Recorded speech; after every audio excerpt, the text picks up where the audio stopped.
A vantagem é que nós não tínhamos nada a perder. Vocês estão em quantos países? 58. Meu Deus! Eu também não esperava. Fico muito feliz. Porque o Brasil dá de 10-0 na maioria desses países, quando você fala nessa área de estética animal. O mais importante você tem algumas características, né, de um empreendedor. Você gosta de risco? Quem pensa a curto prazo, geralmente não coleta bons resultados. Hoje eu vou falar com uma das pessoas que eu mais admiro no mercado pet. Mas antes, eu queria fazer um agradecimento especial ao Vetos, Sistema para Pet Shop, Clínica Veterinária e Hospital Veterinário, um RP completo.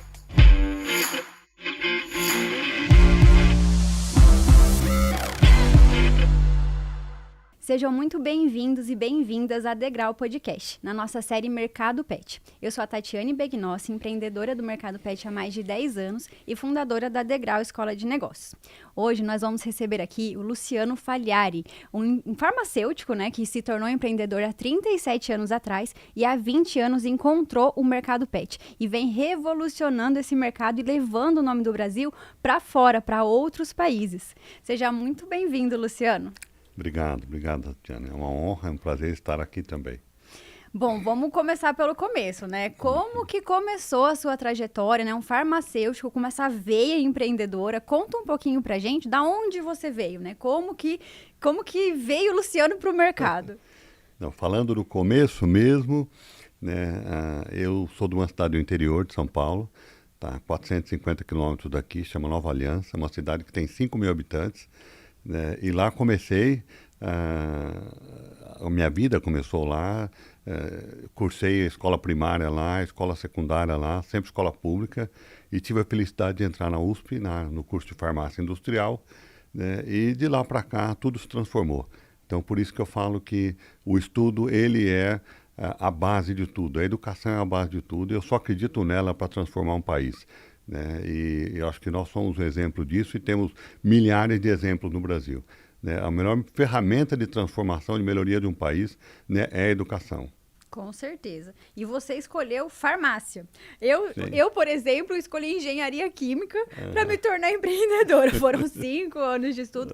E acaba que, para mim, assim, no meu segmento, para eu ser uma empreendedora na minha formação, era extremamente complicado, né? A gente tinha indústrias enormes, então... E eu me encontrei no mercado pet de uma forma mais tradicional, eu diria, né? Então, eu nunca tive animal, nunca pude ter. E aí, eu tive o Bob, que inclusive tem 12 anos agora. E eu comecei a entender esse mercado e ver muitas oportunidades, né? Como que foi para você a escolha do seu curso e como que você trilhou esse caminho até chegar no mercado pet?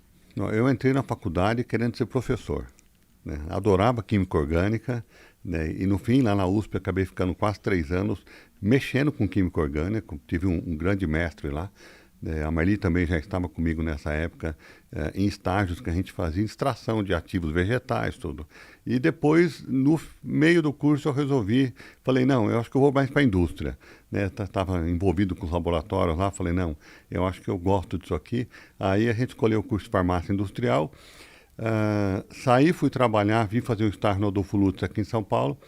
Depois eu fui trabalhar na indústria farmacêutica, passei num programa de trainee da Monsanto, e comecei fabricando hipoglós lá, depois muita coisa aconteceu naquele começo ali. Fui para o Exército também, nesse período, tá? A minha escola na época lá, a faculdade foi uma das credenciadas para o Exército, acabei ficando um ano na farmácia hospitalar do Exército, e depois voltei para a indústria, daí eu estava aqui em São Paulo, fui para a Merck Sharp Dome lá em Campinas, fui trabalhar na área de injetáveis, com o diretor daqui saiu, foi para lá, me chamou para ir para lá. Mudei a véspera do casamento, foi uma coisa assim bastante desafiadora, mas a Marli também sempre me apoiou. E depois de lá eu fiz carreira na área de injetáveis na indústria farmacêutica. Da Merck eu fui convidado para trabalhar no Abbott aqui em São Paulo, né, já gerenciando uma área de injetáveis, mais uma área de diagnóstico do Abbott, e fiquei até 89. Mas em 86, a Marli com mais 2 sócias tinham aberto a farmácia Millennium, que é uma farmácia muito boa, que existe até hoje, né? E é uma farmácia de manipulação. É uma pequena indústria farmacêutica que trabalha com prescrição médica, né? E essa farmácia nós abrimos com mais 3 sócios, colegas também de faculdade, né? E dali surgiu uma necessidade que foi comprar matérias-primas adequadamente embaladas. Eu estou falando lá em 86, né? Muitos anos atrás, o mercado de ingredientes era muito diferente de hoje. Tinha muitos comerciantes e poucos que tinham o cuidado necessário, né? E a Marli também tinha feito estágio na Bristol, ela saiu da USP e fez estágio na Bristol, aí ela começou a conviver com esse mercado de ingredientes, aí ela viu que uma vitamina E, por exemplo, tinha que vir protegida da luz, aí vinha num frasco transparente, ela ficava revoltada com isso. Algumas coisas básicas que o mercado de ingredientes não seguia. E também até questão de volume também, porque a farmácia comprava muito pouco e tinha importadores que vendiam, tipo assim, uma barrica de 50 quilos, a farmácia ia usar 100 gramas. Aí ela viu uma oportunidade aí. Nisso vocês já estavam casados? Sim, 86, sim. Tinha acabado de casar. Quem está no mercado conhece a Marli, né? Vocês são sim. Sócios até hoje, trabalham muito bem juntos. Então, lá de trás, você estava na indústria e ela estava na farmácia de manipulação. Sim. Aí, na época, trabalhando separado, a gente fez a carreira separadamente, né? E depois, a gente abriu, vendo essa necessidade, eu estava na Merck Sharp Dominant em Campinas, a gente abriu uma empresa lá de ingredientes farmacêuticos lá em Campinas. A Galena também com um colega lá da USP e que existe até hoje, que está com o mesmo colega. Como a farmácia também está com a mesma colega. Então, assim, a gente preza muito, eu acho que nós somos muito felizes, né? Eu falo sempre que Deus colocou pessoas muito boas na nossa frente, porque é muito raro a sociedade, né, você nunca tem uma discussão com relação a caminho a ser seguido, principalmente questão financeira, sabe, de um duvidar do outro. Então, se você falar, mas nunca veio esse assunto à mesa em 37, nunca veio. Nunca veio. Então, mas assim, vocês ainda são sócios? Não. A gente foi deixando as empresas, né, para esses sócios. Entendi. E a gente foi abrindo outras empresas. Entendi. Né, nós estamos na 7ª já. Então, a Luísa continua até hoje com a Milênio, está muito bem lá no Tatuapé. Né, o Agenor continua com a Galena lá em Campinas, até hoje. E a Galena foi uma oportunidade de mercado que a gente viu, porque tinha necessidade de comprar de empresas mais técnicas, existiam comerciantes e importadores de produtos químicos, e também a questão de volume. E aí a Marli, você já conhece ela deu uma pimentada nisso tudo, criando formulações, porque ela já vinha fazendo formulações muito para dermatologia, endocrinologia, cardiologia, toda a área, né, da farmacologia, tipo, pelo menos 10 áreas da medicina a farmácia atende muito bem, principalmente dermatologia. E nisso ela levou esse conhecimento adquirido já para a Galena, para os clientes da Galena que também estavam abrindo farmácia naquela época. E nisso democratizou o conhecimento também, porque muitos abriam e não sabiam como empreender, como é também um pet shop hoje, ou como é uma drogaria, uma clínica veterinária. A farmácia de manipulação é uma pequena fábrica, né? Tem que comprar os ingredientes, faz a mistura ali, né? Só que 100% com prescrição. E naquela época, saía da faculdade, como é até hoje, a veterinária também tem a grade, eu me interesso muito por esse assunto que é a educação, né, a grade curricular, né, desses cursos de farmácia e engenharia também, engenharia um pouco menos, mas também. E veterinária também, não existe uma ênfase muito grande na questão de empreendedorismo, de compreensão de ter uma empresa. E se você pegar o profissional farmacêutico, ele vai ter um negócio que provavelmente vai ser uma farmácia, ou, né, e o veterinário vai ter a clínica, ou vai ter um pet shop, né, e dentista vai ter a clínica, o médico também, e nisso vamos falar, existe um gap enorme ali para levar conhecimento. Porque eu tenho um irmão que é professor universitário da Unesp lá também, né, e eu comento, ele é veterinário, né, professor de veterinária, eu comento isso com ele, falo, mas teria que mexer via CRMV, o pessoal todo aí, né, de tentar enriquecer mais o currículo. Mas, enfim, né, o tempo passou, a gente, vendo essa deficiência também, a gente não só oferecia os ingredientes ideais, né, para segmentos, principalmente cardiologia e dermatologia na farmácia, mas também já oferecia os equipamentos. Então, qual a lista de ingredientes necessária, quais equipamentos, balança, pH-metro, etc. Então, no início, a gente vendia um pacote completo, né, e também, principalmente, né, sugestão de fórmulas. estabilizada já. Porque quem sai da faculdade sai com uma carga teórica muito grande, mesmo as melhores universidades, mas uma carência na parte prática que eu não sei se é possível a faculdade cobrir ou não, eu nem critico, mas o mercado tem que ensinar. E aí que a Galena entrava, e até hoje entra, né, sugerindo formulações. E assim foi caminhando, e a Galena ocupou um espaço muito grande, né? Falam, né, que a farmácia de população, antes e depois da Galena, né, tem um marco muito grande ali, principalmente na democratização de conhecimento e de formulações. Muito legal. Então, vocês já vêm com esse DNA, né? Hoje eu vejo que a Pet Society foca muito em treinamento, em estudo. Você querendo ser professor. Então, isso é legal, que muitas coisas evoluem, tudo tem que evoluir. Mas muita coisa a gente traz da nossa experiência, né? Lá de trás a gente vai melhorando o que já era bom. Sim. E depois da Galena, vocês tiveram outra empresa ainda no setor humano, né? Nós abrimos a Galena em 1987, a Milênio em 86, a Galena em 87. A vantagem é que nós não tínhamos nada a perder, porque não tínhamos capital nenhum. Né? A gente só tinha boa vontade, querendo acertar, né? E encontramos uma oportunidade de mercado também. Mas sem risco nenhum, porque não tínhamos, né? Não tínhamos nada para colocar em risco, a não ser, né, a nossa vontade, e éramos muito jovens, né? Com 25 anos. Então, assim, foi um bom momento, né? Foi um grande aprendizado inicial. E a partir de 92, nós recebemos uma empresa japonesa que eles vieram atrás da gente, e nós éramos muito pequenos ainda e não tínhamos quase nada a oferecer, a não ser o conhecimento, né? E eles vieram atrás da gente, uma empresa muito forte do Japão, na parte principalmente de vitaminas, né? Vitaminas para tratamento de pele. E essa empresa, eu não sei como foi o negócio, eu sei que chegaram até a gente. E eu falo que Deus vai colocando sempre pessoas boas na nossa frente. E eles chegaram até a gente e queriam conversar. E a gente chamou, inclusive, na época, o pai da Marli, porque ele era fluente em japonês, né? Nasceu no Japão, veio para cá com 13 anos. E a gente falou, vai ser japonês, só fala japonês e não fala inglês. Marcamos um jantar com eles. Né? E nesse jantar, né, vieram os dois irmãos fundadores. Não, o pai fundou a empresa. Aliás, as grandes empresas do Japão, a maioria foram fundadas depois da Segunda Guerra. E a Nicole também foi fundada em 1947. E vieram os dois filhos, né, que estavam, um deles, inclusive, já assumindo a presidência da empresa. E eles tinham interesse em desenvolver o mercado de cosméticos no Brasil, fornecer ingredientes para a indústria cosmética brasileira.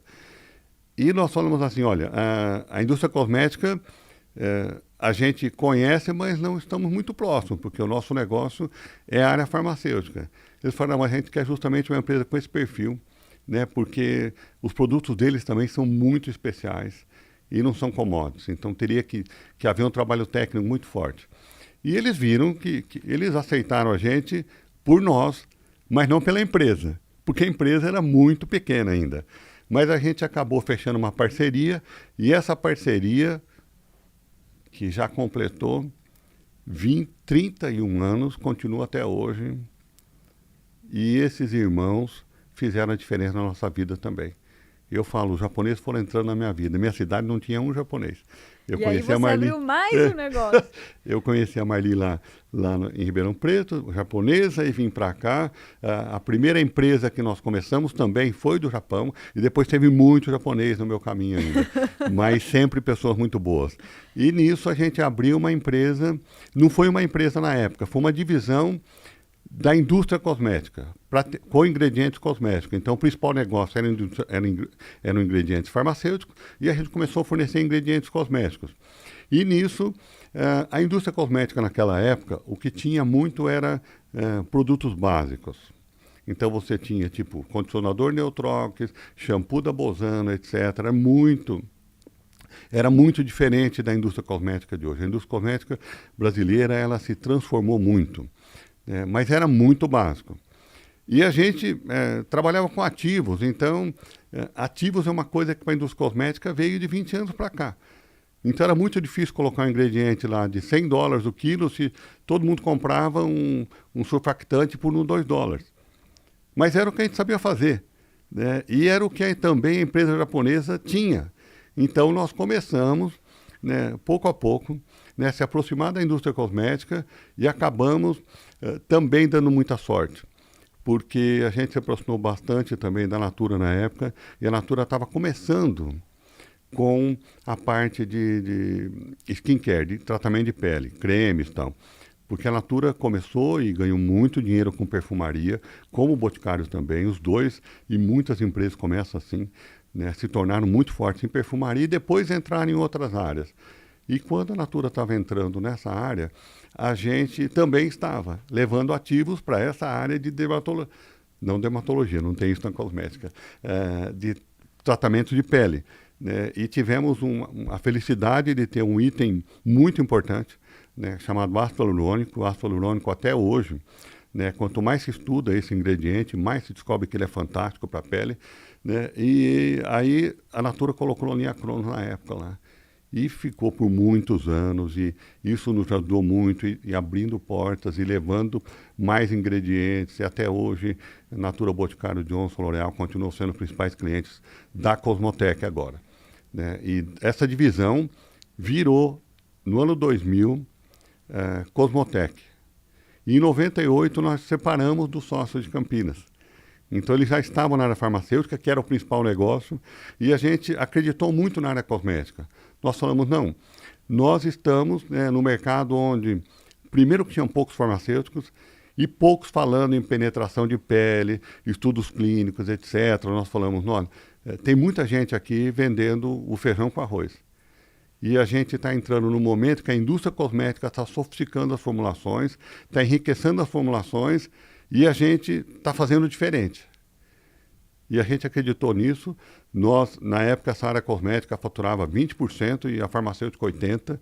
E nós abrimos mão desse 80%, né? Tiramos o estoque lá de Campinas, trouxemos para São Paulo, na área cosmética. E aqui nós criamos departamentos que não existiam, financeiro, etc. Criamos a empresa do zero aqui e começamos do zero quase. E vocês mudaram muito, né? Foram muitos movimentos aí, desde que vocês se formaram, né? Até essa parte da história, a gente nem contou tudo. E como que foi, assim, em casal, né? Para vocês, vocês estavam sempre em sintonia, assim, tinham a mesma decisão, a facilidade de tomar a decisão, porque foi um risco grande, né? Deixar ali a farmácia e partir para essa parte de cosméticos que tinha um share menor, né, na época. Como que vocês lidavam aí? Porque a gente tem muito, né? Muitos empresários aí de pet shop e tudo mais, que é o casal, que é a família, que são os pais dos filhos.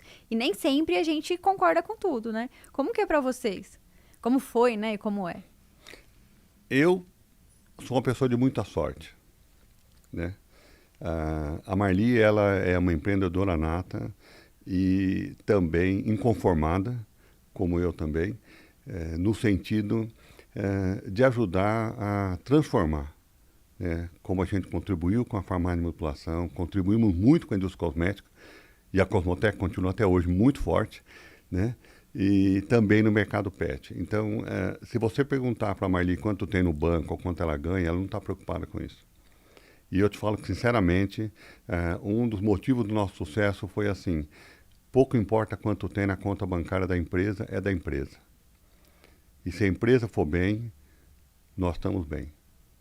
Então, a empresa é rica, a empresa é poderosa, e a gente está lá para contribuir para que ela continue crescendo, com muita responsabilidade.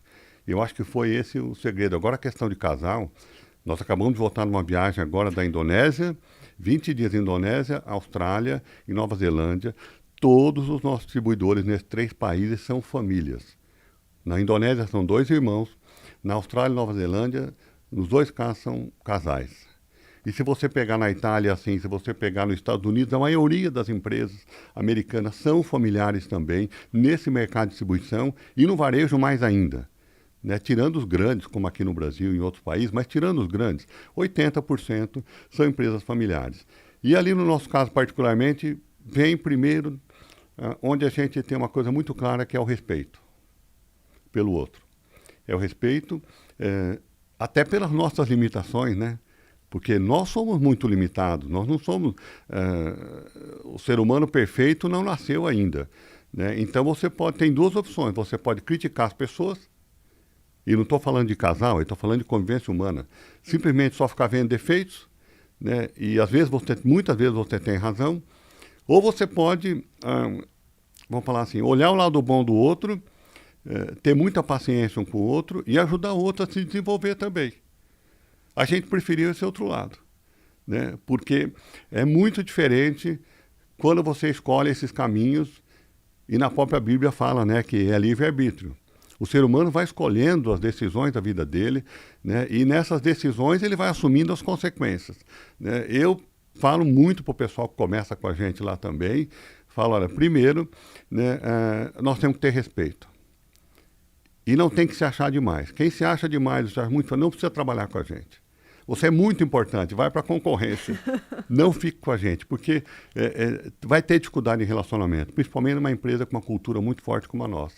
Então, assim, a questão de trabalhar em família vai muito do respeito, da divisão das funções. Nós trabalhamos muitos anos fazendo carreira executiva separadamente, né? Depois a gente se juntou de novo, né? Mas sempre com respeito muito grande, tirando o lado do sentimento, que isso é sagrado, né? É sagrado sempre e vai ser prioridade, mas a questão do respeito como se fosse outro sócio. Eu trabalhei a vida inteira com sócios, né? Depois fiquei 10 anos como CEO da Cosmotec com sócios japoneses, numa cultura completamente diferente. E se você tiver o respeito, não interessa a cultura, o país, a origem, o respeito a tudo, o respeito à sua palavra, né? Como o americano fala, né? Walk to talk, né? Se você fala de um jeito, siga aquele caminho que você fala. Porque não adianta, igual muitos políticos, aí o cara fala A e vai para o caminho B, né? E isso, naturalmente, isso vem de dentro da gente, sempre foi, sem nenhum esforço, mas a gente sempre dividiu muitas funções, né? E ela, com as qualidades dela, em várias áreas, marketing, etc., ela é totalmente fora da caixa, né? E eu com as minhas qualidades, totalmente diferente dela também, né? Muito mais no financeiro, industrial, né? Muito mais tímido, né? E tá dando certo, né? Tá dando certo, a gente está contribuindo com os mercados, isso é o que mais nos interessa. Eu acho interessante. Eu também fui, né, sócia do meu marido e a gente já sabia que a gente era diferente, né? Então isso se complementa. E aí a gente passou num processo de aceleração lá faz um tempo já, e aí tinha uma análise de perfil. E foi muito engraçado, porque aí a gente preencheu, era uma análise completa. Tinha a ver com o DISC, não sei se você já viu, né? Sim. E aí a gente preencheu, tá? Depois no outro encontro a gente recebeu.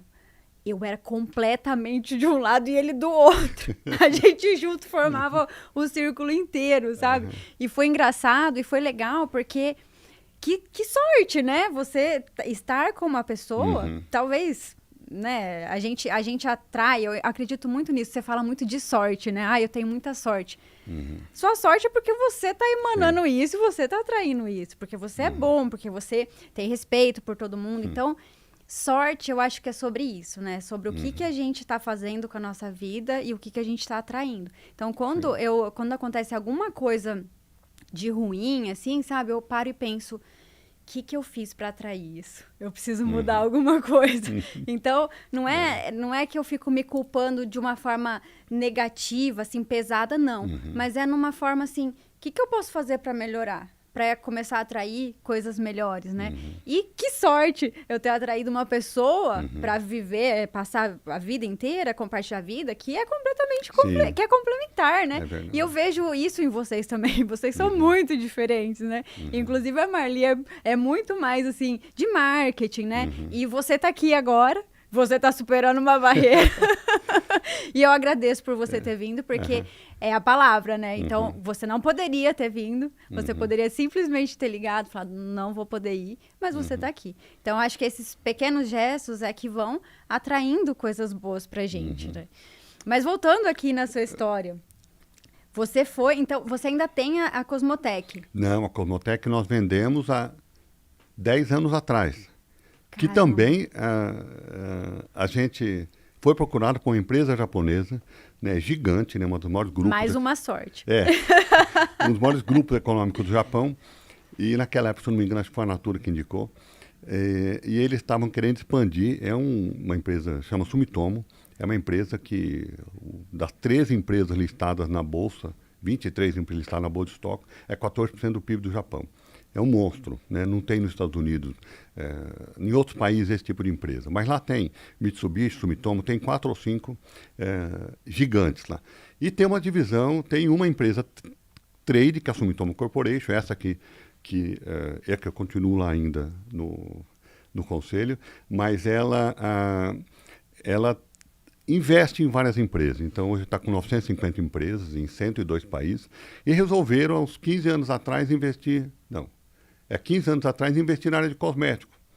E resolveram vir para a área de ingredientes. Aí compraram uma empresa lá em New Jersey, uma empresa muito boa, que tinha 5 ou 6 anos a mais que a Cosmotec, mas muito parecida. Então, é uma empresa familiar e bastante técnica, como nós também. E começaram lá, depois se interessaram em vir para o Brasil, que é o terceiro mercado do mundo na área cosmética. O Brasil, não, quarto, hoje é o quarto, muito forte na área cosmética. Eles queriam estabelecer aqui alguma coisa num padrão que eles tinham lá nos Estados Unidos.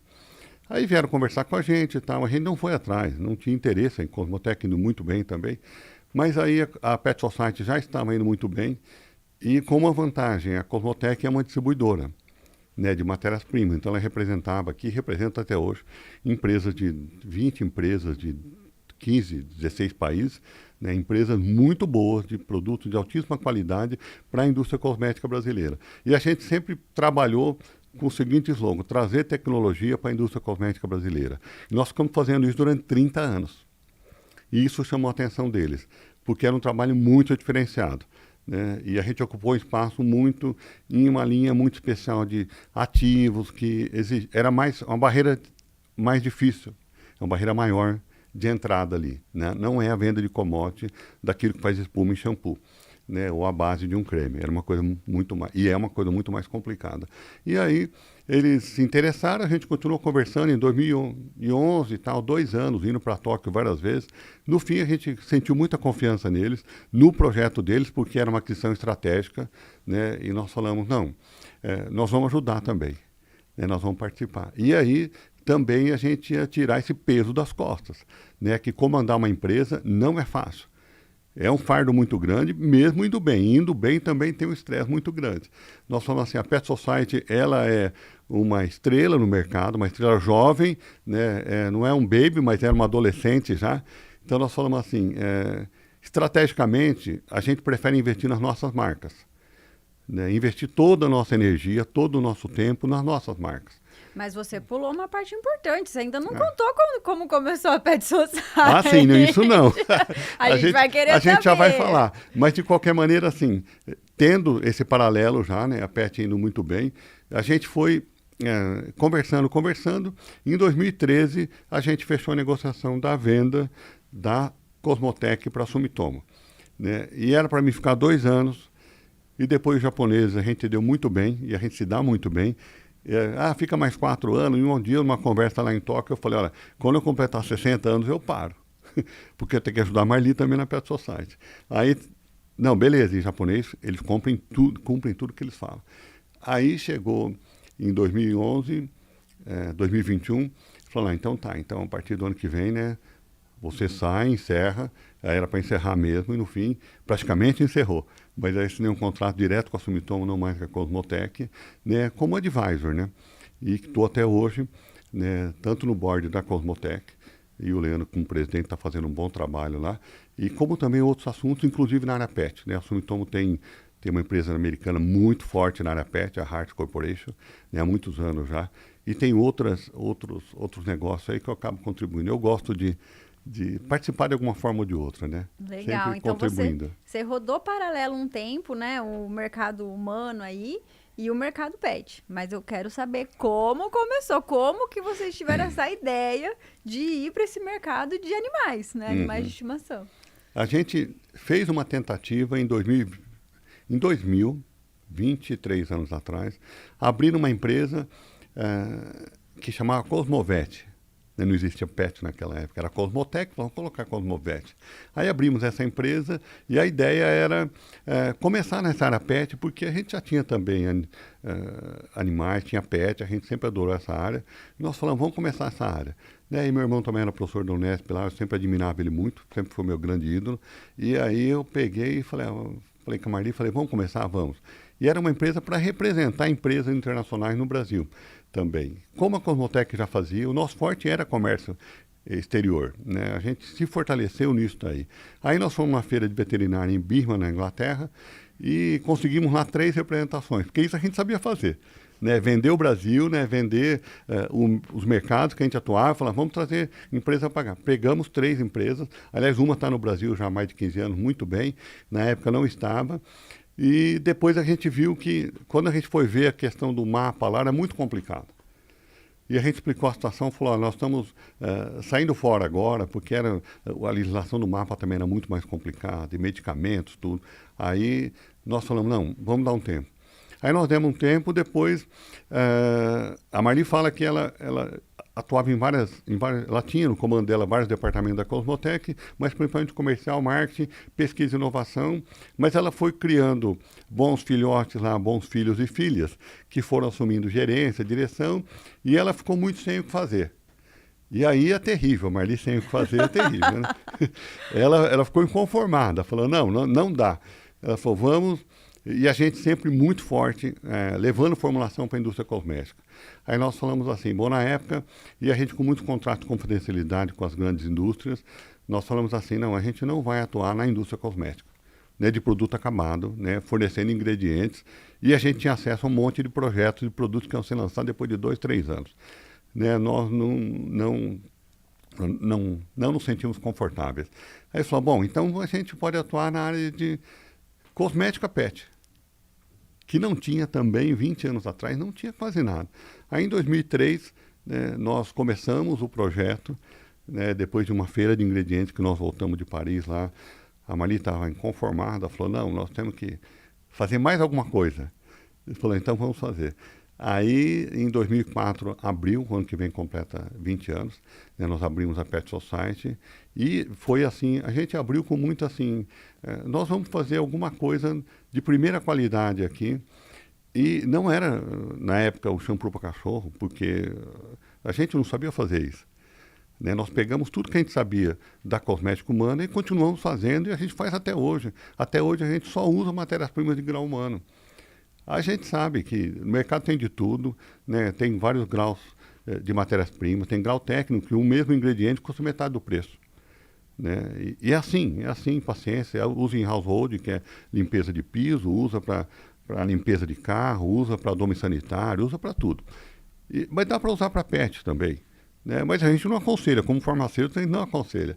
Né? A gente preza muito pela segurança dos produtos. Aí, no fim, a gente resolveu fazer shampoo para cachorro, mas com todo o nosso jeito, nossa experiência e os nossos pesquisadores da área de humanos. Mas né?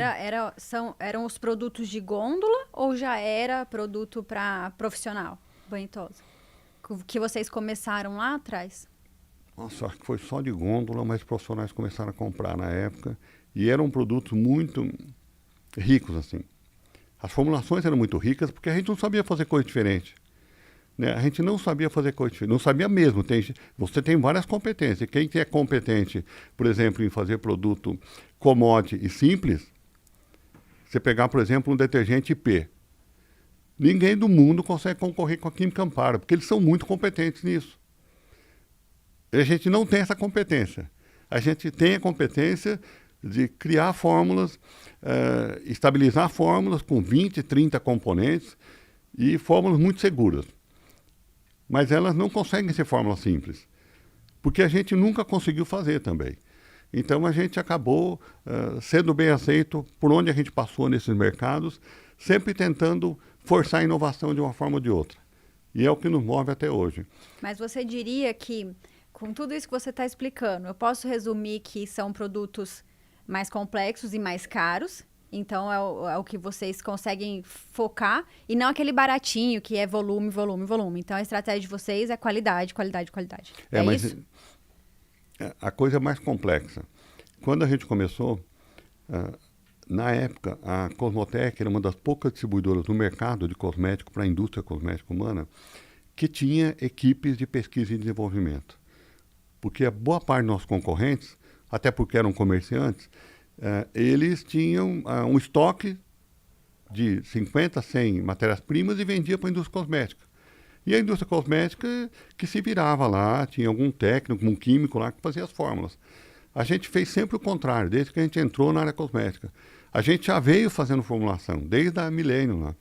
E quando a gente foi para a indústria cosmética, a gente contribuiu muito, modéstia à parte, porque a gente provocou muita gente. Então, quem tinha só uma indústria de perfume, a gente falou, mas por que você não começa a fazer maquiagem? Por que você não começa a fazer uma linha de pele, uma linha de cabelo?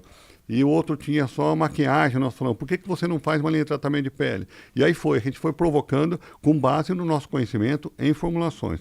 Quando a gente foi para a área PET, a gente tinha uma equipe de pesquisadores muito forte, inclusive a Cosmotec foi a primeira empresa do mercado, mesmo com as multinacionais, que nós temos grandes, Evonik, BASF e tal, que tinha 3 laboratórios. Então nós tínhamos um laboratório de cabelo, inclusive de tintura, de pele e de maquiagem. 3 laboratórios fisicamente separados, com pesquisadores separados. Isso em 2000 nós começamos em 94, isso, né? Mas estava muito consolidado já. Aí nós começamos com essa mesma equipe, era a mesma equipe, né? Não existia Pet Society, né? Era a mesma equipe que nós falamos assim, vamos fabricar uma linha PET. Então, não é questão de produto mais caro ou mais barato, é como que nós vamos manter essa equipe nossa de pesquisadores motivados. Nós vamos pedir para fazer uma fórmula básica. A vida inteira eles ficaram sendo desafiados pela Natura, pelo Boticário, pela Pharmaeva, pela Adicus, pela Johnson, a levar coisas mais de valor.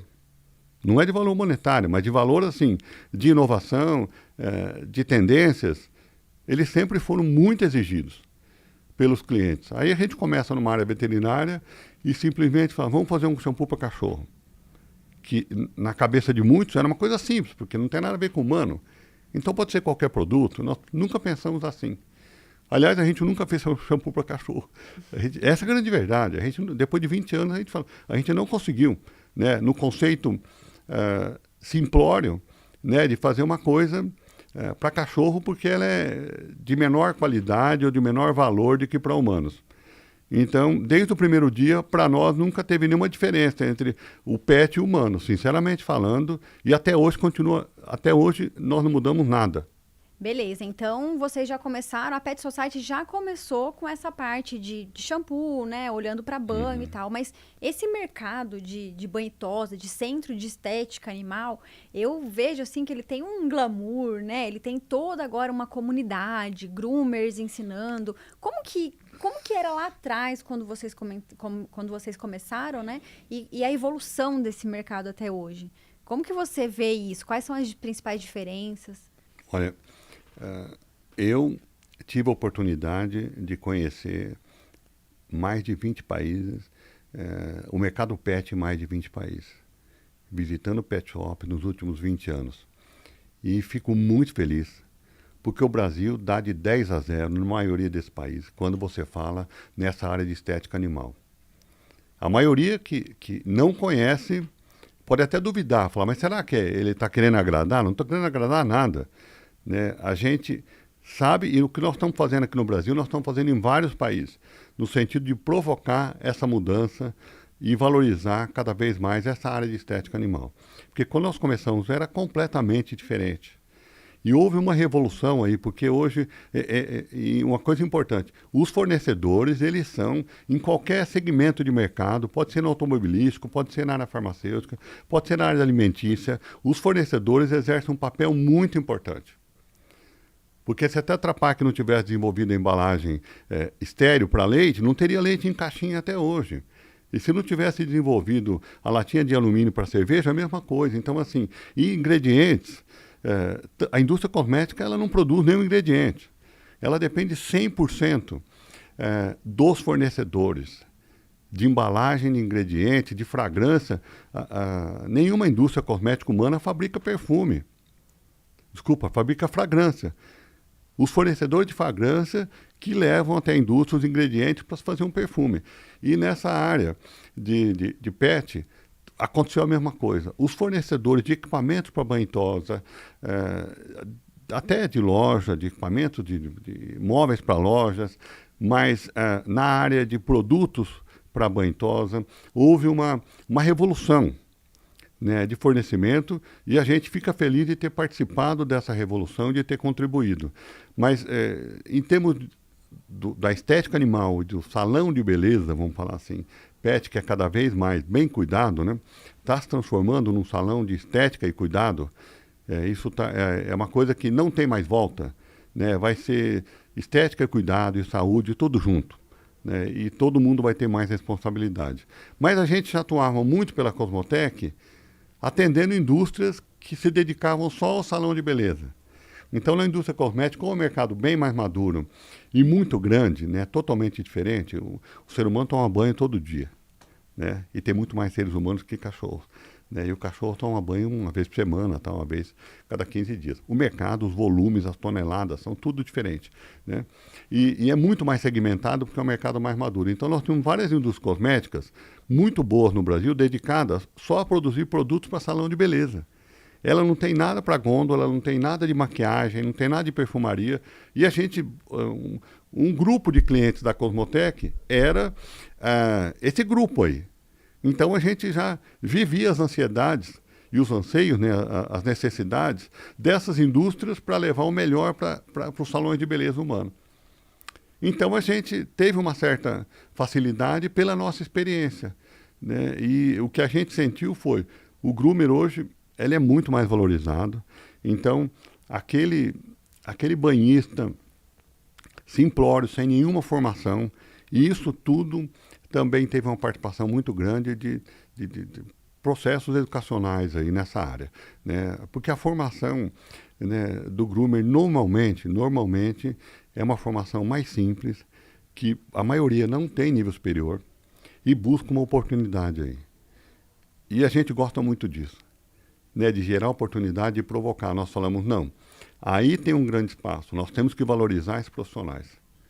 Nós temos que atuar, a gente já fazia assim na Galena, visitando as faculdades dos últimos anos de curso de farmácia, provocando os estudantes a abrirem seus negócios. Depois na Galena, na Cosmotec a mesma coisa, e nós falamos assim, aqui tem um negócio bacana. Né? Uma turma de jovens, geralmente são jovens, né? Querendo ocupar um espaço no mercado, mas precisam, né, estar melhor preparados. Até porque estão mexendo com vidas, né? Estão mexendo com vidas. E a gente nunca viu muita diferença entre um pet humano, porque sempre fizemos o mesmo produto. Nós falamos, não, nós vamos fazer exatamente o que a gente faz com humanos.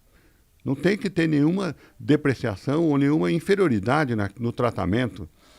E a gente não admite isso até hoje, né? São os pilares nossos. Então, esse glamour que veio vindo foi porque também essas pessoas começaram a se sentir mais seguras, começaram a ter melhores salários, começaram a competir internacionalmente também, e simplesmente o mercado foi se transformando, mas eu diria que ele está no meio do caminho.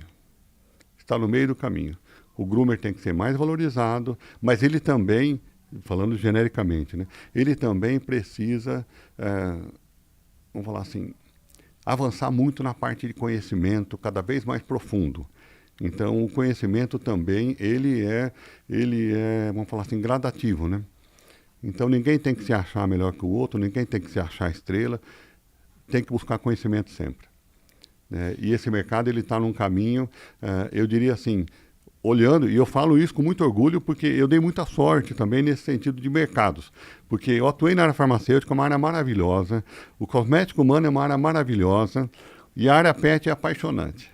Então eu falava, adorava a Cosmotec, a Galena, mas eu amo a Pet Society, de paixão. Então, assim, a área pet ela é muito especial. Os agentes, as pessoas que atuam nesse mercado, né, até por terem animais de estimação, por cuidarem de vidas, elas são um grupo de pessoas especiais. Né, e a gente se encaixou muito bem aí. Perfeito. E você, mas lá atrás, assim, você sentiu a necessidade de criar demanda do tutor mesmo ali, do pai, mãe, do cachorro, ou essa demanda já existia e vocês foram só impulsionando, ajudando a impulsionar o mercado? Nós atuamos de duas formas, desde o começo. A gente tem uma base de conhecimento, né, que é a nossa história. uma base de conhecimento que começou lá no segundo ano da USP, quando a gente foi para o laboratório, nunca mais saímos, né? E desenhamos a fábrica atual da Pet Society, desenhamos reatores, né? Isso a gente foi levando pela experiência em indústria, tudo, em formulação. Isso vem de um lado, né? E esse conhecimento a gente tem a obrigação também de levar para o mercado e contribuir. Esse é um lado. O outro lado é a questão de ouvir quem sabe mais que você também. Então, quem sabe mais que a gente? Nós atuamos em 2 mercados. O mercado de estética animal, onde o groomer sabe mais que a gente. Ele está lá no dia a dia, ele sabe das dificuldades e das necessidades. E o outro grupo são os médicos veterinários, onde a gente atua há mais de 15 anos já, né, com uma linha muito forte na área veterinária. Então, a gente ouve muito esses profissionais.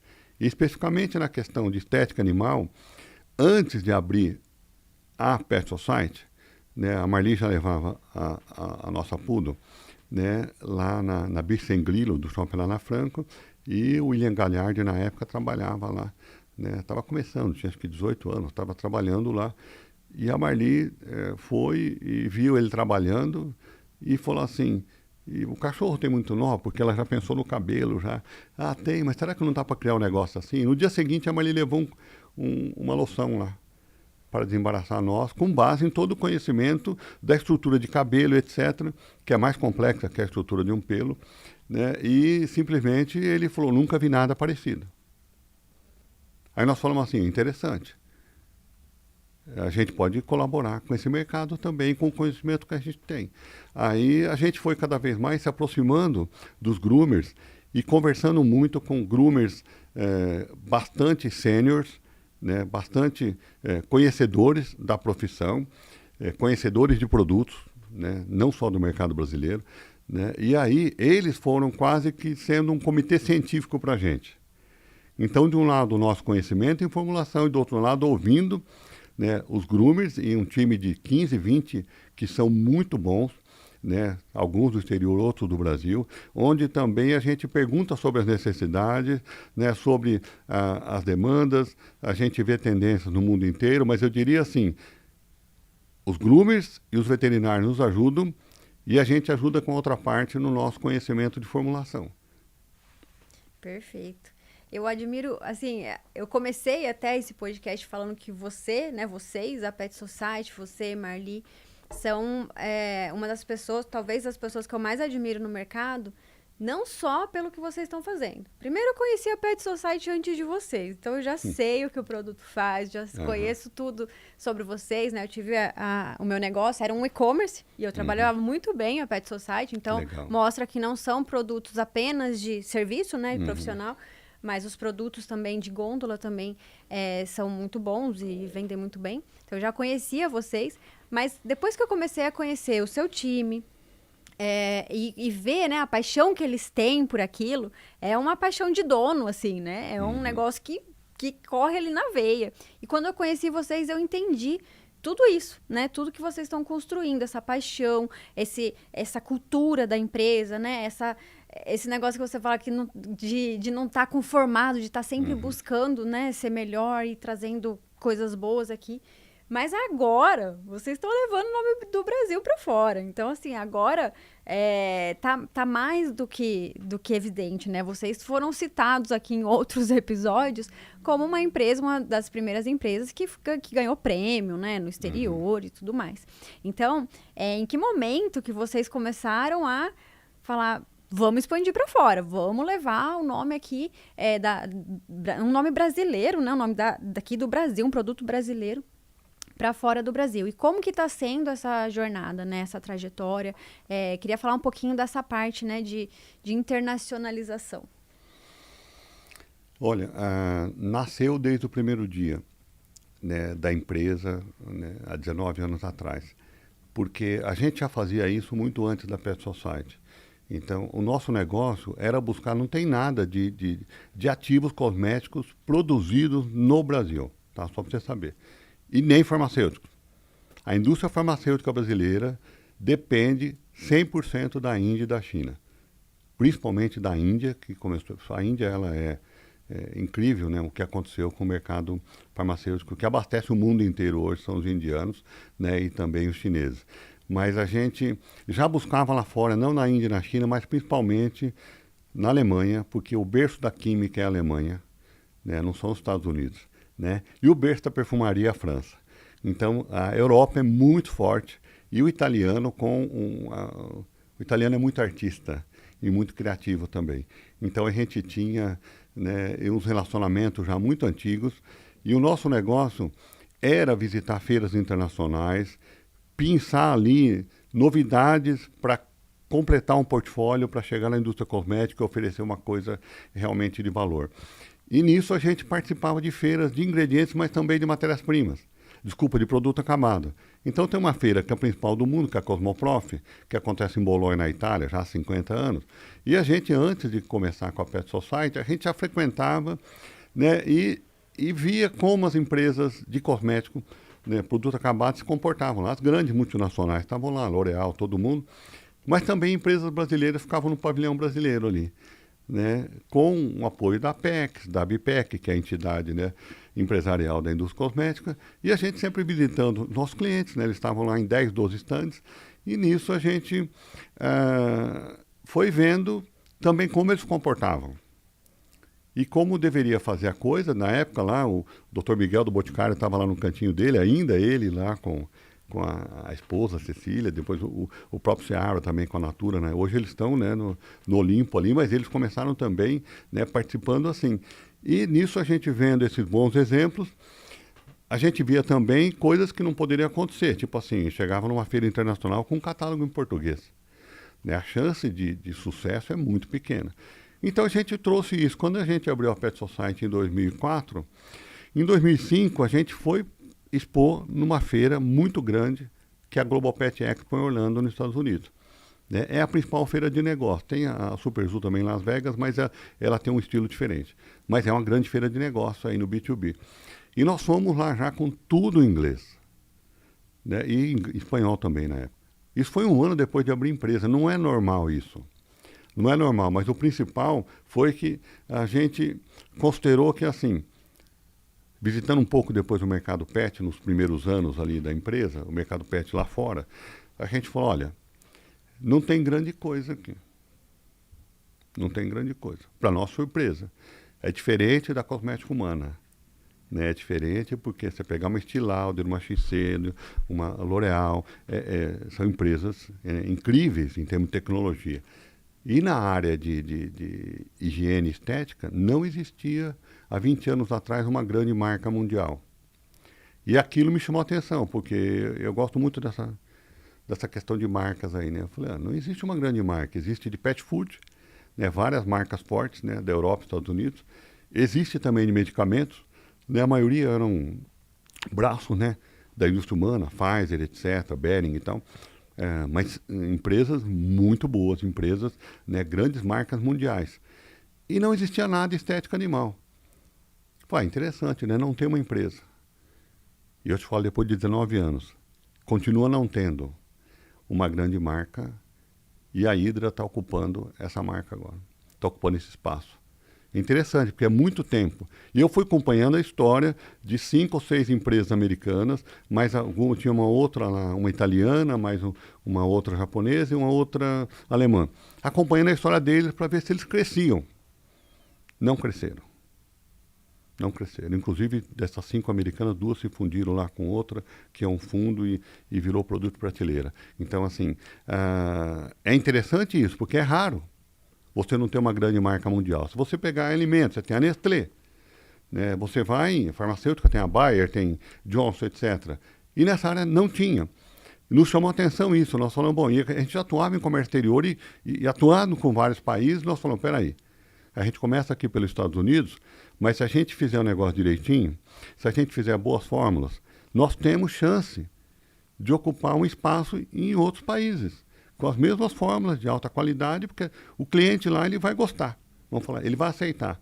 Isso foi acontecendo, né? Depois a gente acabou abrindo a filial nos Estados Unidos, há 8 anos atrás. Aí nós mudamos completamente, porque a gente aí ficou com CNPJ lá, vamos falar assim, né, os funcionários nossos, tanto na costa leste como na costa oeste, né, pegamos um diretor americano que também entrou no nosso caminho, uma pessoa fantástica, e a equipe lá é uma equipe fantástica, né, com outros membros lá, e também nomeando vários distribuidores, tem 6 distribuidores nos Estados Unidos hoje, mas a nossa equipe lá, americana, ela cuida dos distribuidores dos Estados Unidos, da Costa Rica, do Alasca, do Canadá e do México. Então, assim, é uma responsabilidade muito grande para eles. E a gente acabou, vamos falar assim, ocupando espaço que eu te falo que eu também não esperava, né, não só lá, em vários países da América do Sul, né, e Europa também, com 5 ou 6 países muito fortes. Nós temos distribuidores já em Portugal há 17 anos, Taiwan, do outro lado do mundo, há 17 anos, né? Itália, França, Suíça, né? E isso foi acontecendo. Mas o principal a gente sempre teve o respeito, né, de atender bem o cliente. E respeitar o cliente, e a gente não pode fazer nada errado. A gente não pode enganar o cliente, a gente não pode falar aquilo que a gente não consegue fazer, né? Prometer, inclusive para colaborador, aquilo que você não pode cumprir, né? Então, assim, sempre foi desse jeito, né? Walk to talk, né? Eu acho que é o melhor caminho, né? A vida é simples, né? A vida é simples e ela tem que ser... não pode complicar a vida, né? Não pode complicar as coisas, né? Querer aparecer demais ou querer ser muito mais do que isso nunca acaba bem. Né? E falar menos e fazer mais, vamos falar assim, diferente dos políticos aí, né, que falam muita coisa, discursos maravilhosos, né, e na prática fazem tudo o contrário. Mas enfim, o que a gente fez foi cuidar bem no seguinte sentido: temos que entregar produto. E eu lembrava das feiras de Bolonha lá da Cosmética Humana, onde eu conversava com muita gente. E alguns clientes falavam: eu comecei a comprar de uma empresa brasileira, ela embarcou o primeiro contêiner e depois desapareceu. Eu falo, não pode fazer isso. Ou não pode levar um catálogo em português numa feira internacional, porque vai vender só para Portugal. Aí, assim, nós fomos vendo isso, falamos, nós temos que fazer exatamente, e a vida é simples, então simples é atender o cliente lá fora como a gente atende aqui. Se você quer ter uma posição no mercado em qualquer país, você precisa cuidar daquilo com carinho. Você tem que ter estoque local, você tem que ter um bom portfólio de produto, tem que estar na língua deles. E aí entra uma complicação muito grande, que a gente foi, através dos anos, né, criando competência, que é a parte de regulatórios. Falando, tem um produto bom, uma fórmula boa. É um ponto de partida só. Mas como fazer o marketing lá fora e também como entender a legislação do país, registrar os produtos naquele país.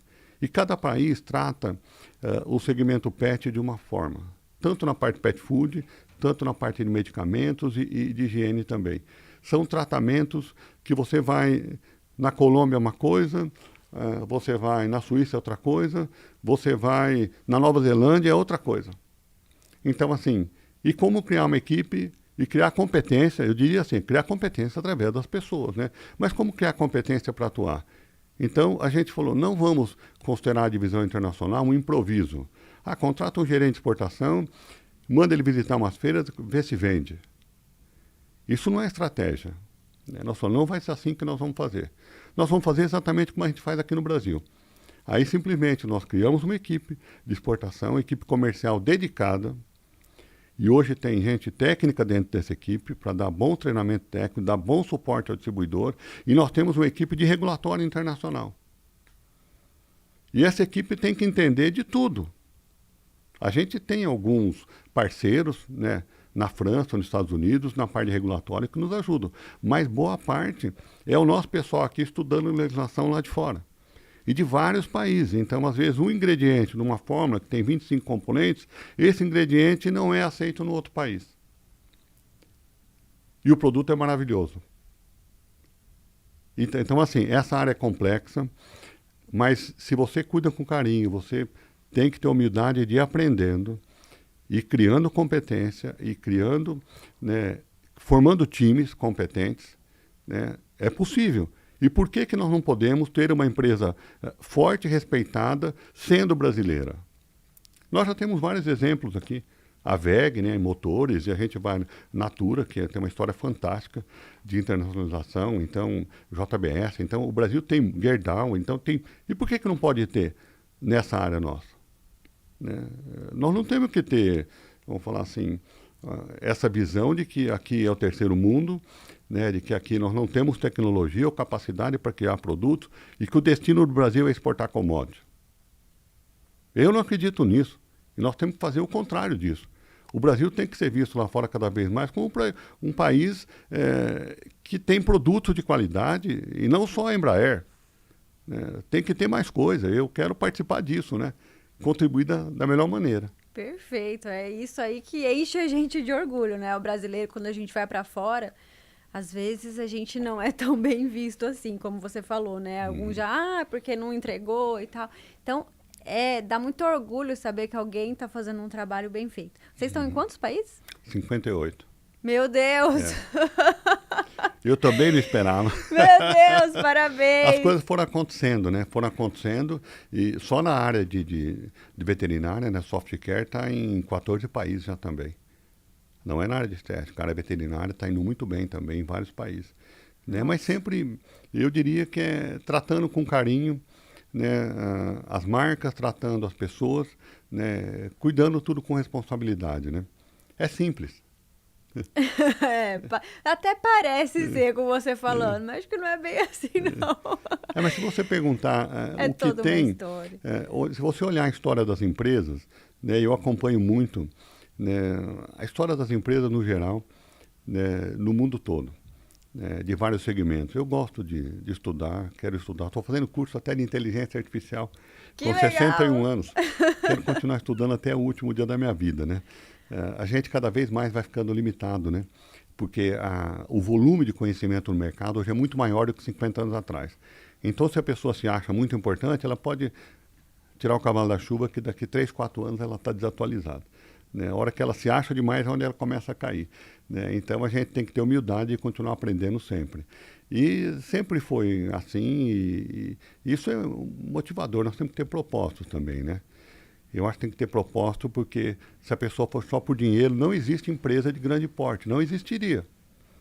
Porque uma empresa de médio porte, hoje o dono da empresa ele está rico. Não existiria uma Nestlé. Uhum. Né? E não é a questão, né, só das pessoas, é da empresa. A empresa é sagrada. Isso é uma coisa que eu bato muito. A empresa é sagrada. Cada vez mais os governos fazem menos em vários países, inclusive nos países socialistas. Quem vai transformar os países e as pessoas são as empresas. E eu falo lá, inclusive, a Pet Society ela tem que ser uma boa escola. Não é uma boa escola para o cara que mexe com regulatório internacional ou que mexe com pesquisador que vai desenvolver fórmula. Ela tem que ser uma boa escola de valores também. Não é a gente chama do hard skill, né? É do soft skill também, né? De comportamento, de valores, de tudo. Por quê? Porque o CNPJ, eu digo, uma empresa, ela é a transformadora, né, de uma sociedade. Então, eu não acredito em nada fora disso aí. Né? Por que ela é transformadora? Porque quem faz pela sociedade? Quem leva produtos? Olha dentro da nossa casa hoje. Serviços, desde hospital, etc., turismo, qualquer coisa. São as empresas, cada vez menos governos. Então nós temos que cuidar muito das empresas. Se você falar da Nestlé, por exemplo, quem foi o primeiro mestre de chocolate lá, no início? Ninguém sabe o nome do cara. Eu, cliente Nestlé, não tenho nem ideia. Mas a Nestlé existe até hoje, depois de 100 anos. É a empresa que interessa. Né? Ela vai tendo pessoas, ela vai sendo escola, ela vai trazendo salários, a pessoa vai criando a vida dela, vai comprando seu imóvel, vai comprando seu carro, vai estudando seus filhos. A empresa e gera conhecimento para essas pessoas todas. Então, assim, a empresa, ela precisa se perpetuar. Nós vamos passar. Os seres humanos vão passando, né, com uma vida útil aí de 30, 40 anos trabalhando, e as empresas precisam continuar, porque elas são sagradas. Quando eu escuto que fechou o CNPJ no Brasil, isso é muito ruim. Você quer uma notícia ruim e falar, fechou o CNPJ, uma empresa encerrou a atividade. Olha o que tem por trás disso. Que tinha de know-how dessa empresa, né, de conhecimento. Não estou falando de dinheiro, eu estou falando do que essa empresa oferecia no bairro dela, né, por menor que seja. Isso é uma notícia muito triste, então nós temos que primeiro fortalecer as empresas. E eu vou te falar, o Brasil não é para amadores. Né? O Brasil não é para amadores na área tributária, na área de regulatório, em todas as áreas onde você vê um peso do Estado ineficiente. Né? Então, para a empresa, não estou dizendo com relação a tributário, só estou falando, você gasta uma fortuna, milhões por ano que a gente paga de plano de saúde, que em vários países a empresa não tem esse gasto. De segurança, qualquer portaria hoje custa 15 mil por mês. Né? E aí vai. Da empresa, do condomínio que você mora. Então, assim, não é só questão de o imposto é alto no Brasil, não é isso. Né? A estrada que não tem estrada para levar o grão de soja, é tudo complexo no Brasil. Então, eu fiquei com os japoneses 10 anos aí, continuo com eles ainda, e quando a gente tenta explicar como funciona no Brasil, e eu tenho um que ficou 7 anos trabalhando junto comigo todos os dias, e simplesmente ele falava uma coisa assim, falava, Luciano, mas aqui não é preto no branco, né? Ou é isso ou é aquilo. Aqui é tudo meio cinza. Pode ser isso ou pode ser aquilo. Eu falei, exatamente isso. Como que dá para fazer assim? Como que dá para trabalhar e viver como uma empresa? Não estou nem falando das inflações lá passadas, 40% ao mês e tal. É mesmo a questão de segurança jurídica, tudo institucional, tudo. O Brasil é muito complicado, mas nós temos que continuar firme e primeiro acreditar. Né? Acreditar cada vez mais. Eu acredito que vai tendo uma purificação aí dos políticos também. Deus precisa ajudar também, porque nós precisamos, né, melhorar o espírito dessas pessoas, a alma dessas pessoas, né, para que não tenha essa distorção tão grande entre o mau uso do dinheiro público e a carência que nós temos na educação. A educação não era para ser como é hoje, não era para ter tantos favelados como tem no Brasil. Um Brasil, depois de 500 anos... Como que pode um país, depois de 500 anos, você ter um déficit habitacional aí de mais de 8 ou 10 milhões de moradias? E por que ninguém fez nada em 500 anos? Porque custava caro, não tinha dinheiro? Não foi isso. Não foi isso. Então, assim, mesmo assim, eu acredito demais no Brasil, eu quero levar... você vai falar assim, mas a gente vive o mercado internacional há mais de 30 anos, visitando vários países e culturas. Eu falo, não troco o Brasil por nada. Eu não troco o Brasil por nada. Né? E conhecendo os outros países. Né? Não é visita de uma semana, você vai ficar encantado. O turista de uma semana visitou um país, ele só vê qualidades no outro país, vê um monte de defeitos aqui. Né? E não é assim. Né? Eu converso com gente que mora e vive nesse país e a gente sabe que não é fácil em nenhum lugar. E o Brasil, a gente tem que se orgulhar dele e batalhar por ele e cuidar dos nossos CNPJs. E que bom, acho que você está fazendo um trabalho sensacional. E não é porque você está me falando, não. É porque eu conheço seu time. Conheço as pessoas que estão ali no dia a dia. Eu conheço várias pessoas que trabalham na Pet Society. E eu vejo que elas têm o mesmo propósito que vocês. Então, não é um trabalho tão fácil. Não é para qualquer um conseguir passar esse propósito, essa cultura da empresa para todo o time, né? Então, eu vejo muita gente ali...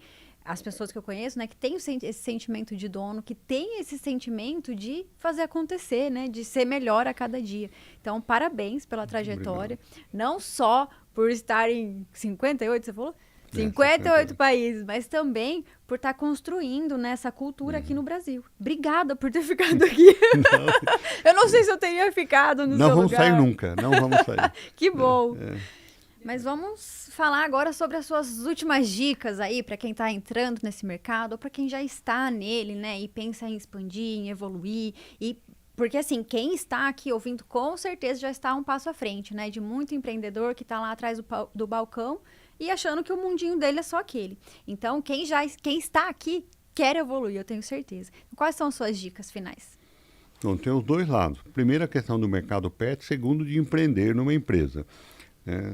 São coisas que precisam ser muito bem analisadas. O mercado pet é um mercado bom? Sim. E você analisa o mercado olhando a história dele.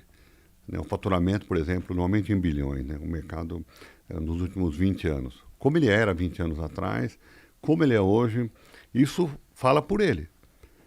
Esse mercado, ele tem futuro? Ele oferece grandes riscos de repente desaparecer?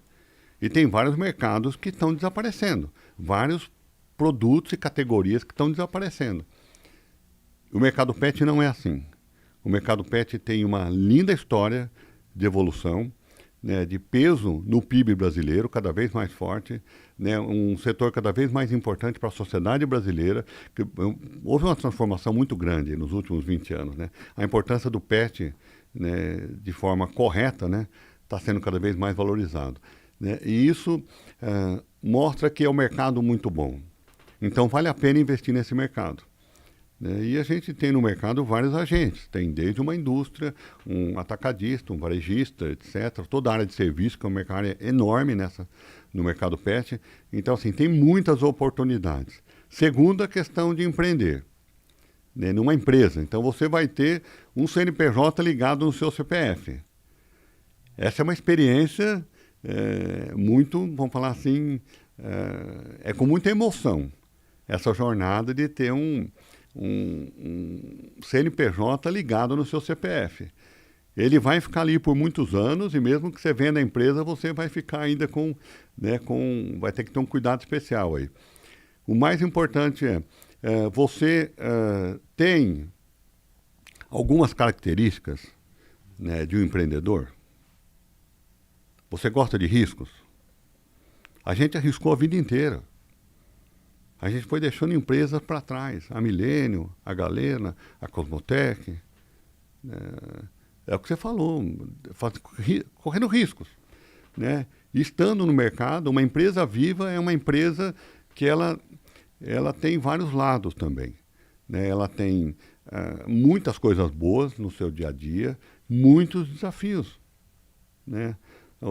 O fluxo de caixa é um grande desafio para as empresas num país onde o dinheiro custa muito caro. Então, para pegar nos Estados Unidos, a gente vive lá, faz contabilidade lá, nós temos 3 empresas lá, né, em áreas diferentes, e a gente vê os bancos, eles oferecem dinheiro, né, numa situação de juros que é completamente diferente. Né? Eu, na Cosmotec, pegava dinheiro de um banco japonês a 2% ao ano. Então, isso é um estímulo, isso muda a história de um país. Se você colocar dinheiro no mercado, ainda mais o Brasil, o perfil do brasileiro é mais empreendedor do que a maioria dos países. Isso também, não só as pesquisas mostram, mas também eu vivo isso. Para um japonês empreender, tem que acontecer alguma coisa. Sei lá, um terremoto muito maior do que o normal e tsunami também. O brasileiro não, ele é muito mais empreendedor que o japonês. Então, assim, o japonês é seguro numa grande empresa. O brasileiro, ele navega em águas turbulentas aí. Então, assim, tendo esse mínimo de querer correr um pouco de risco, né, de gostar de desafios, isso tudo, depois, no dia a dia, você vai amadurecendo também como empreendedor. Porque você precisa virar líder de equipe, você precisa formar equipes, você precisa colocar pessoas diferentes trabalhando juntos. Parece simples, né? Numa casa com 2 pessoas, já é um desafio. Os seres humanos são diversos. E aí você precisa formar um departamento com 5 pessoas, e as 5 pessoas precisam se dar bem, se respeitar, e fazer aquele departamento produzir algo. Né? É um departamento de suprimentos, é um departamento comercial, mas ele tem um produto ali, né? Que é o produto daquele time. E uma empresa com 100, 200 funcionários, e todo mundo, né, a gente fala, a máquina está azeitada, ali, lubrificada, e está rodando bem, e ela é bem aceita no mercado, os produtos, os serviços, a equipe que trabalha lá, ela está satisfeita, a empresa é confiável, então isso tudo vai vindo com o tempo. Mas o principal é estar no mercado certo. Eu convido todos a investirem no mercado pet. É um mercado maravilhoso. Estar com a consciência de que ter um CNPJ ligado no seu CPF muda a sua vida. E eu falo que tem grande chance de mudar para melhor. Né? Tem grande chance de mudar para melhor. Mas tem que ter essa visão e essa responsabilidade. Não tem mais horário para nada, etc. Isso é o normal do empresário. E eu te falo empresário de empresas que faturam 1 bilhão por ano. O cara não desliga. Eu conheço vários. O cara não desliga. Não é dinheiro, não é a parte financeira. Né? É o desafio. Né? E nisso tudo, a hora que você faz essa mistura toda, né, numa panela, você fala, estou num bom mercado, eu gosto de desafio, eu gosto de desenvolver, contribuir, eu quero melhorar minha vida, então eu quero deixar sei lá, de ter uma situação onde eu tenho aqui umas ideias que não posso colocar em prática, eu quero colocar minhas ideias em prática na minha empresa. Então, assim, a hora que você coloca tudo isso, estando no bom mercado, é uma grande oportunidade. Então, invistam no mercado pet. E venham com um propósito, porque se você vier, acho que qualquer mercado, né, com a cabeça assim, eu quero ganhar dinheiro. Talvez você não aguente o processo até chegar lá. De jeito nenhum. Então, tenha propósito, né? E seja apaixonado por desafio, com certeza. Exato. Não e também, você com 4 empresas não foi, né? Você gosta de desafio. Uhum. Então, acho que é isso. Acho que esse é o principal ponto. Mas eu acho assim que quando você tem uma empresa também, vai vindo uma responsabilidade muito gostosa. Né? Porque uma empresa, ela é um agente muito importante na sociedade, de levar produto, de levar serviço, de gerar milhões de impostos por ano. Então eu falo, gente, nós estamos aqui trabalhando, gerando milhões de impostos por ano. O que nós estamos fazendo é uma coisa muito boa. Se esses milhões que vão para o governo, nos 3 níveis aí, federal, municipal e estadual, eles vão ter uma destinação a melhor possível, eu não sei. E no Brasil tem que melhorar muito a destinação dos recursos coletados, né? Mas não interessa, né? Esse CNPJ está produzindo milhões de reais por ano de impostos, o outro está produzindo milhões de reais por ano, e de uma forma ou de outra, nós estamos ajudando a melhorar esse país. E a gente está gerando emprego, né? Está melhorando a vida de diversas famílias. E é o que o Brasil mais precisa, né? De oportunidades, é isso. Mais uma coisa importante, é o que você falou, não adianta, eu gosto de gato, eu gosto de cachorro e eu vou abrir um negócio nessa área. Ou eu gosto de chocolate e vou abrir uma franquia, né, do Cacau Show. Esse não é o melhor caminho. E nem falar que eu vou ficar rico com isso. As coisas vão acontecer e tudo isso que nós falamos são resultado de um trabalho que vai ser elaborado através de muitos anos. Né? Então, quem pensa a curto prazo, geralmente não coleta bons resultados. Quem pensa em dinheiro fácil, coisas fáceis na vida, eu não acredito em nada fácil. Né? Você fala, ganhou dinheiro, o Neymar ganhou dinheiro, tem um em cada 1 milhão de jogador, ou outro ganhou na loteria. Isso é outra história, um cantor de pagode, um cantor de música sertaneja, são raridades, entre milhões. Então não acreditem nisso. Eu acredito em longo prazo, trabalho firme, trabalho sério, né? Mas o principal tem que ter a consciência de que quando você vira empresário, e cada vez mais tem gente de nível superior virando empresário, isso não era comum até 30, 40 anos atrás. O empresário não tinha nível superior. Pegar a Casas Bahia, as grandes empresas do Brasil, os fundadores não tinham uma formação mais formal, né? Agora não. Então, os concorrentes seus são pessoas de nível superior muitas vezes, né, ou que já estão há muito tempo no mercado. Então, assim, você precisa cuidar da sua formação também. Você precisa cuidar da sua formação. O Senac, o Senai, o Sesc, todas as áreas têm empresas. A Sebrae atua muito forte em formação. Então, assim, você precisa buscar conhecimento e atrair pessoas de confiança e pessoas que comprem seu projeto, vamos falar assim, né? Tratando bem essas pessoas. Perfeito. Que aula, que aula. Que bom. É isso, gente. Muito obrigada, Luciano, por ter compartilhado toda essa história. Espero que você compartilhe cada vez mais para enriquecer o mercado aqui, que é uma história muito inspiradora. Me motivou muito a continuar, né? Porque eu também estou começando de novo aqui. E eu tenho certeza que vai inspirar muita gente. Muito obrigada. Que bom. Invista no mercado pet. Essa é a mensagem final. É isso. Obrigado pela oportunidade. Muito obrigada.